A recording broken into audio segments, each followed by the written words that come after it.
Di Google Form yang dikirim linknya di Google Classroom? Udah. Keren. Mulai pembelajaran, alangkah baiknya pimpin doa dulu ya. Pembelajaran kita kali ini, alangkah lebih baiknya kita mulai dengan doa. Berdoa dipersilahkan.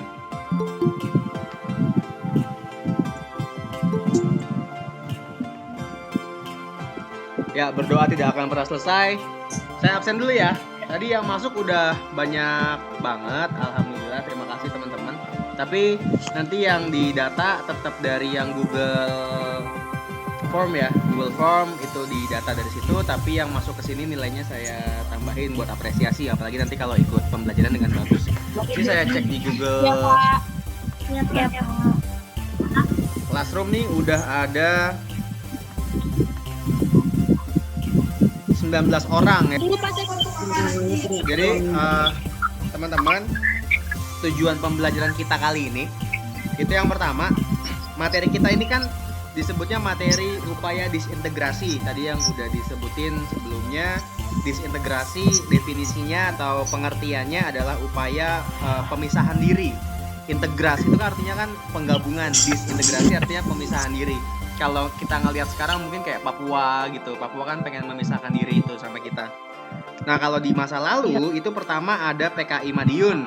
Jadi di Madiun pernah ada PKI pengen memisahkan diri dari kita. Ada Darul Islam di Jawa Barat. Ada Angkatan Perang Ratu Adil di Bandung. Ada Andi Aziz di Makassar. Ada Republik Maluku Selatan di Maluku Selatan. Ada PRRI Permesta itu di mana-mana tersebar. Dan yang paling terkenal mungkin G30S ya, Gerakan 30 September. Yang pertama, tujuan pembelajaran kita, teman-teman harus ngelihat kalau misalnya di setiap pergolakan daerah atau upaya disintegrasi ini selalu dimulai dari ketimpangan sosial.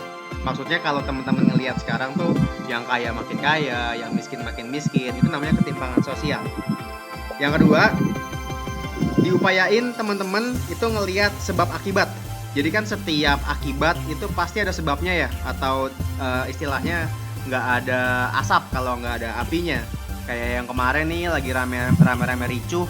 Kalau teman-teman ngelihat shelter busway dibakar kan juga pasti ada sebabnya ya. Jadi ada sebab akibat. Termasuk soal pemberontakan ini. Pemberontakan ini kan ada sebab dan akibatnya juga. Yang ketiga, tujuannya adalah teman-teman bisa ngelihat perkembangan kehidupan masyarakat dan hubungannya dengan pemerintah. Yang keempat, apa aja sih hal-hal yang mengakibatkan pergolakan ini di kemudian hari. Jadi Indonesia ini kan banyak banget ya sukunya, banyak banget bahasanya, banyak banget pulau-pulaunya. Dan ke depan ini upaya-upaya pemisahan diri pasti ada. Tahun 2000-an awal sekitar 2003-2004 itu Aceh pengen memisahkan diri, tahu? Nggak tahu ya? Iya tahu. Tahu tuh. Jadi tahun 2003 tuh Aceh pengen memisahkan diri, tapi akhirnya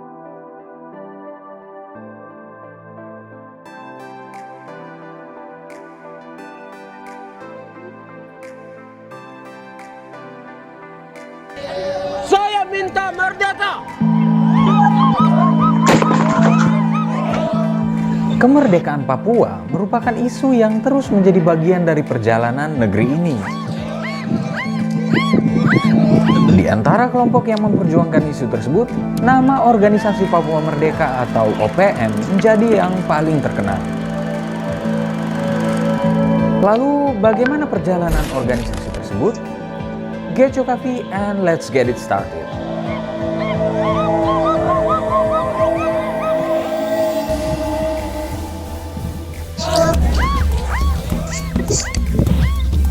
Sejarah OPM sebenarnya dapat ditelusuri hingga tahun 1961, di mana Belanda tengah mempersiapkan dekolonialisasi Papua. Pada April 1961, dibentuklah New Guinea Council untuk mempersiapkannya. Dewan ini kemudian menjadi katalis bagi meningkatnya kesadaran politik masyarakat Papua. Dewan ini kemudian memutuskan untuk menggunakan nama Papua Barat untuk wilayah negara mereka nanti.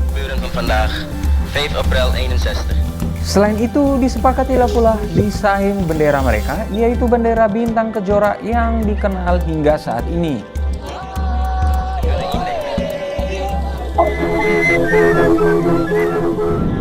Pada 1 Desember 1961, New Guinea Council bersama Belanda secara resmi mengumumkan simbol nasional mereka. Hal ini menegaskan kedaulatan mereka sebagai sebuah bangsa. Di dalamnya bahwa perjuangan memasukkan Guinea Barat ke dalam wilayah kekuasaan Republik adalah satu perjuangan yang suci. Akibatnya, Indonesia yang merasa memiliki hak atas seluruh wilayah eks-jajahan Belanda di Hindia Belanda pun akhirnya bereaksi. Hal itu kemudian mendorong terjadinya infiltrasi militer Indonesia ke Papua.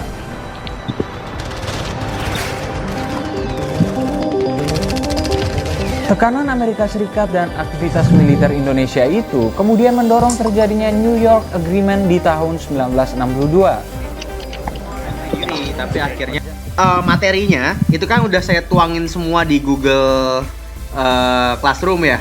Nah teman-teman kan sudah baca dan sudah lihat gitu. Ada nggak yang mau teman-teman tanyain? Tanyainnya via chat. Ada nih chat ya kan di sini ya. Jadi kenapa di chat? Biar teman-teman yang lain itu bisa baca. Jadi,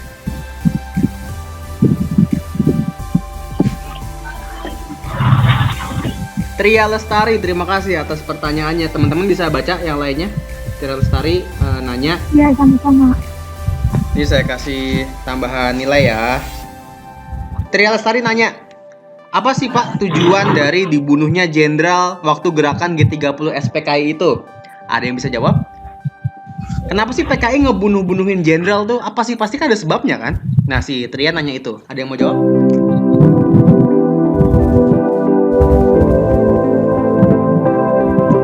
Jawabnya langsung aja, nggak usah diketik.